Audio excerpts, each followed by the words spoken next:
Okay, so now we have a fair idea about how to use promises. So let's get started with the thing which we left. That we earlier saw that we had used fetch, but we did not get the whole data. We just got the response, but we did not get the actual data which was there, right?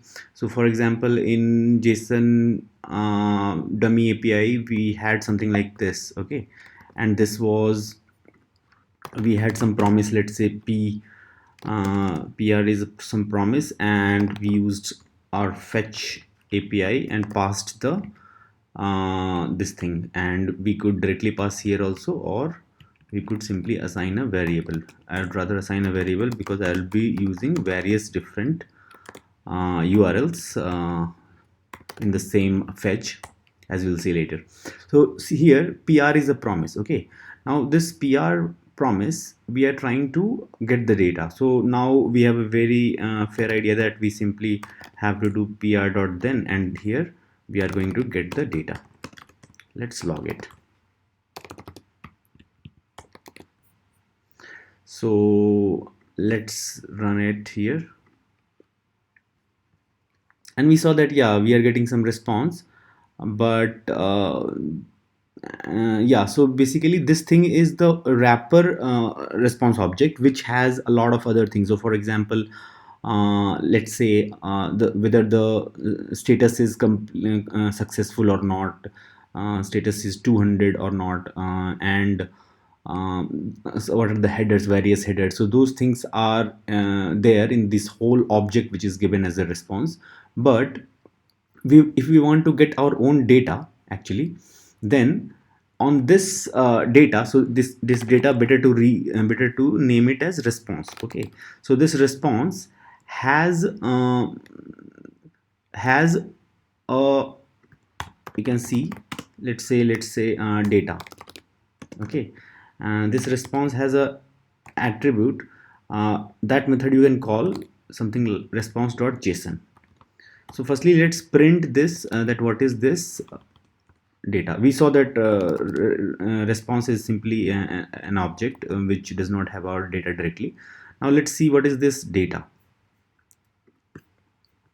If we refresh this, then we are seeing that, okay, this is giving us a promise. Okay, now now since this is giving us a promise, actually what this promise is resolving to, if we want to see that, then better what we can do is that we know that promise chaining works, right? So now we can return it from here, and now it will be resolved in the next then.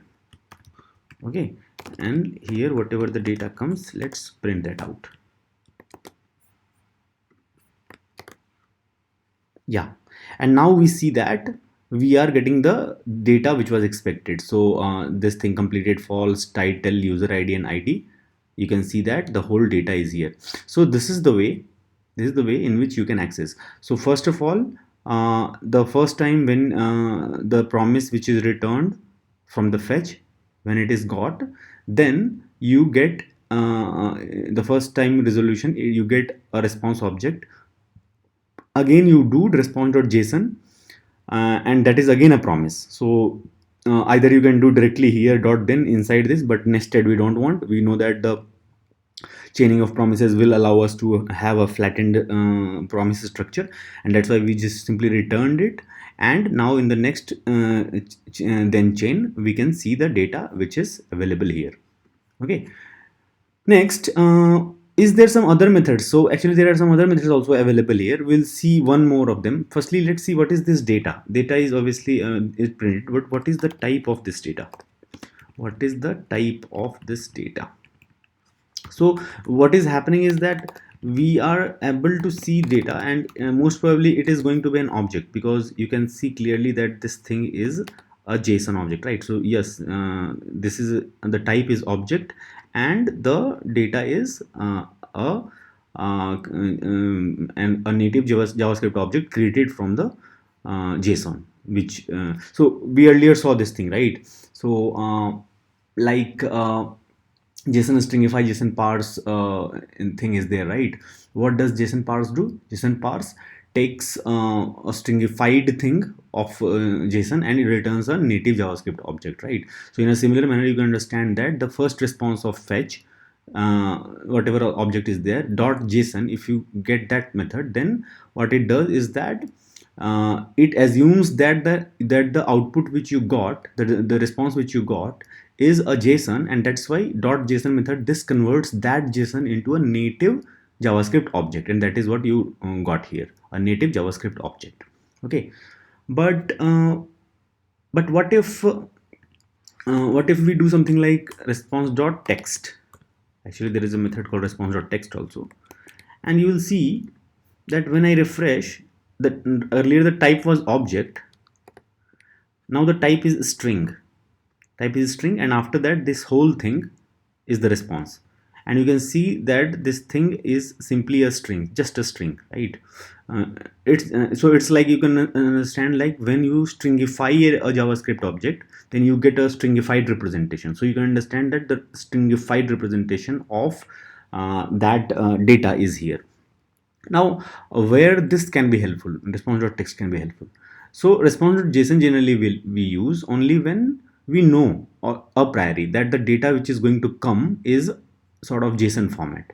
If some plain text or something is there, so for example, rather than this, let's say our data is something like this, a normal some URL where some text is there, right?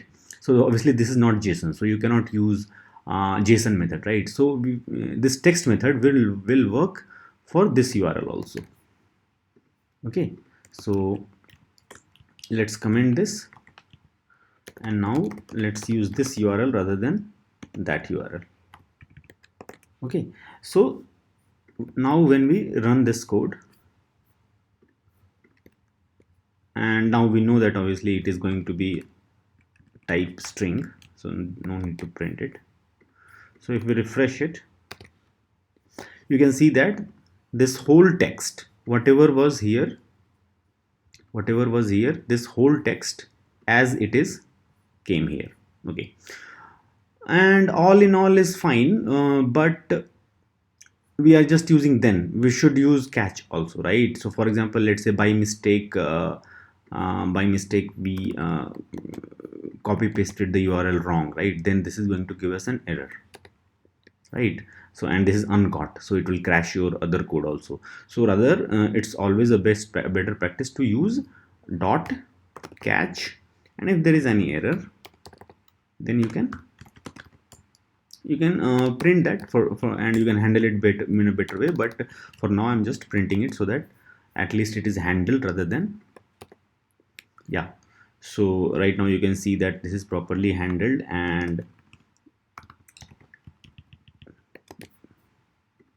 it is not uncaught, it is properly caught, and we are printing, that's why it is printing, right? If we will not print this, then this thing will not print.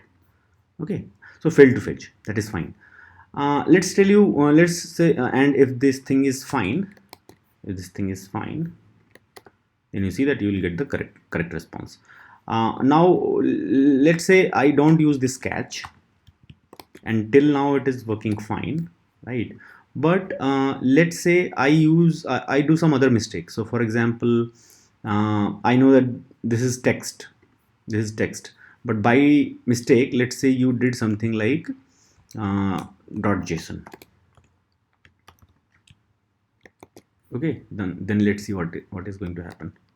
You can see that again it is throwing an error, uncaught syntax error, and obviously it is a text and you are trying to parse it at JSON, so it throws an error, right? Again, that's why you should always have your catch at the end of the promise chain, so that any sort of error is properly handled. And if you're printing, that's why it is printing. If you're not printing, then silently it will work, everything will work fine, right?